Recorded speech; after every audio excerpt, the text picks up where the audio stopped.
What's going on, guys? It's Jimmy here. We have a major announcement here that affects the government and affects, well, hundreds of millions of Americans here. And this is a cause and effect that has been largely because of the government and Congress's inability to be effective. And this goes pretty deep here. And this is basically an effect of basically saying that we're losing trust in our government. Take a look at this. Okay, the credit rating agency Fitch downgrades the US government's long term credit rating. This is like a credit rating like you would have as an individual. The government has a credit rating also. Downgrades them from the highest credit rating they can have from a triple A down to a AA plus. Yeah, and they cite multiple different things here. Number one, over the rising debt of the US government, the repeated standoffs of the US government. So, a couple different things here. Number one, we continue to add, well, trillions of dollars a year. Well, maybe $1 trillion a year, almost every single year, maybe one, maybe two. Former President Donald Trump added about $8 trillion in 4 years to the national deficit. We'll have to see what Biden adds to the national deficit, but it's definitely probably going to be trillions of dollars. We'll see what the calculation ends up being after maybe the first 4 years and what it ends up being. But either way, we're adding trillions and trillions of dollars to the national deficit, and this goes all the way back to the 90s. Back in 1990, the national deficit was about $3 trillion. Here we are in 2023, and it's 31, 32, $33 trillion. It's hard to even keep a track on this because it's an ever changing number, and it's hard to even get a pinpoint number on this. And in fact, probably the closest we can even get here is to look at a website called the US Debt Clock. You can see here, which estimates the US national debt at $32.6 trillion. And you can kind of see what our federal tax revenue coming in is, the actual federal deficit, how much money goes out to Medicare, Social Security, defense, interest on debt, and it goes on and on and on and on. Now, what's interesting here is that this credit downgrading maybe, either one probably works there, it will actually end up costing the US government even more. The other thing about this is that, look at this, you can see the US trade deficit for China. Would be how much money we actually owe China. A lot of people also ask here, who does all this money owe to? Actually, a lot of this money is actually owed to US citizens, believe it or not. If you own money in mutual funds, the government probably owes you money, believe it or not. Yeah, so if you have maybe some US bonds, US government bonds, the government probably owes you money if you have some mutual funds or something like that, believe it or not. Yeah. So yeah, you can just kind of take a look here. It's just that these numbers are astounding. It's mind-boggling. And again, a lot of this stuff is estimates here. This is a website probably with an algorithm here that's ever changing, and it's you can't make this stuff up, right? And a lot of these things are getting a lot worse. Two things here. One, the Fed keeps raising interest rates. They just did this here. If you've seen my video where I said coming in 3 days, that video got well over 100,000 views. 3 days later, the Fed raised interest rates. I knew this was going to be the case because I knew the date of the Fed meeting, and I knew it was a very good likelihood that the Fed was going to be raising interest rates. The Fed could be raising interest rates here again this year with still several months left in the year, they could do it again. Every time they raise interest rates, it costs the average everyday American more money on their debt, aka credit cards, aka variable mortgage rates. Anybody that goes to get a new mortgage, anybody that goes to refinance, anybody that goes to buy a car, anybody that goes to lease a car, personal loans, all these stuff. Credit cards are actually probably one of the biggest one because those are variable rates. They can change on a month-to-month basis. Credit card rates are at all-time highs, and it's costing the government more money. Okay, when these government bonds and state and local bonds, state debt also comes up for refinance, or they go to issue new debt, it's costing them more and more money. And the Fed keeps pounding both average everyday Americans and the government, and it's costing them more and more money.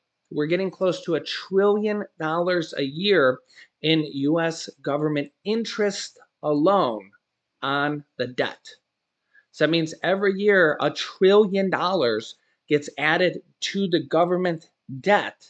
Almost, again, it's hard to even get exact numbers nowadays, but almost $1 trillion a year gets added to the national deficit just because of interest. Think about that for a second. And every time they raise interest rates, it costs even more money. Number two, now that Fitch, one of the major credit ratings, has downgraded the US government credit rating, theoretically, it could end up costing them more money to borrow or to issue bonds. Okay, because the lower the rating on bonds, the more money they have to offer for the bonds, or the higher the yield. Okay, now this may or may not happen for the US government. We'll see. Some people are taking this with a little bit of a grain of salt. The Treasury and Janet Yellen are strongly saying, oh, this is absolutely nuts. This is absolutely crazy. But remember here, a lot of this is because of the repeated debt limit standoffs. Republicans and Democrats for years have gone down to the wire and had to raise that debt limit, which they have to do almost every year now at this point. And one of these times, if they default, it will mean a catastrophic crash of our economic system, the stock market, and maybe even the US dollar. Okay. So some people are saying this is long overdue, and Congress is to blame for that portion of it. Okay. Honestly, a lot of people have said that they should get rid of the debt limit because the 99% plus of spending has to go through Congress anyways. The few spending that doesn't has to go through executive orders through a president. And that's most all of spending. I mean, there's maybe some other miscellaneous stuff in there, but that's the majority of spending. So the spending has to be approved anyways, and then there's this debt limit over and above that is kind of this really bipartisan brinksmanship that really has just become a negotiating tool for sides to argue and put our country at risk of default. Now we're seeing a credit rating downgrade. Stocks are crashing here today. We're seeing stocks slide after the Fitch downgrades U.S. debt, and how much the stock market and investors will take this in, if this will be part of a larger market downgrade, we will see. But stocks are in the red here today. And then you combine this with the banking sector problems. Massive banks failing. We've had 2 banks fail within the last week or so, worth billions of dollars, one worth $5 billion and one worth $44 billion. What was it? PacWest worth $44 billion. And you're starting to see a lot of problems in the system. And a lot of people are saying there's a problem in the system, massive problems in the system. And it's like, yeah. And these are not easy problems to fix. Well, first of all, you would start with maybe, well, Congress needs to, fix this debt ceiling problem. But Republicans and Democrats can't agree on anything. And it's just like, okay, well, we need to raise the debt ceiling next time. But the problem is you'll get Republicans or Democrats saying, oh, we want this, we want that, and they're going to use that as negotiating leverage the next time around. And therein lies the problem every time. And really kind of the perfect example of this is former President Donald Trump. When he was president, he said the debt limit should not be used as a tool to do this. They should raise the debt limit. But when he was out of presidency, he said, oh, they need to use this. The Republicans need to be harder on negotiating against the Democrats. And you can there and see that, it's like, oh, if you're president, don't do that. It's bad for the country. But if the other party's in office, then it's like, oh yeah, stick it to them. And therein lies the problem, right? It's like the other party, and again, I'm not really picking sides here. I'm just using that as an example. Is that one side is always trying to stick it to the other, and the other side's always trying to stick it to the other, and therein is this revolving, merry-go-round, and the U.S. credit rating gets downgraded, and that's gonna cause problems for us all here once again. Stocks are now going down.